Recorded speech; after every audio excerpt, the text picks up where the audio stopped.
70 kes kematian ibu hamil disebabkan komplikasi jangkitan COVID-19 dilaporkan sehingga 9 Ogos lepas berbanding sifar kematian ibu hamil direkodkan pada 2020 akibat komplikasi wabak itu. Ketua Pengarah Kesihatan Tan Sri Dr. Nur Hisham Abdullah berkata, pada tahun ini purata kes COVID-19 bagi bulan Januari sehingga Mei adalah sebanyak 2 kes pada setiap bulan. Namun berlaku peningkatan kes kematian mendadak sejak Jun iaitu 17 kematian.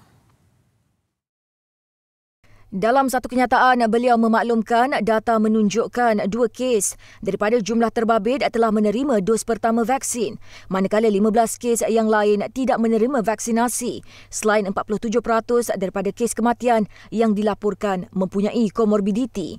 Beliau berkata sebanyak 3,396 kes COVID-19 dilaporkan dalam kalangan ibu hamil di Malaysia sejak Mac 2020 sehingga Jun tahun ini. Katanya jumlah kes yang dilaporkan semakin meningkat mulai Oktober 2020 dengan purata 200 kes jangkitan sebulan, iaitu lonjakan kes adalah pada Mei 2021 sebanyak 850 kes dan Jun 2021 sebanyak 899 kes.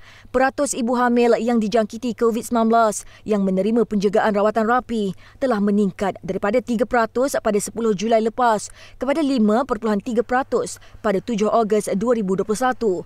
Analisis terperinci menunjukkan nisbah kes ibu hamil dijangkiti yang menerima rawatan rapi berbanding jumlah pesakit COVID-19 kritikal ialah 1 dalam 20 yang nisbahnya jauh lebih tinggi berbanding nisbah jangkitan ibu hamil dalam populasi umum iaitu 1 dalam 220.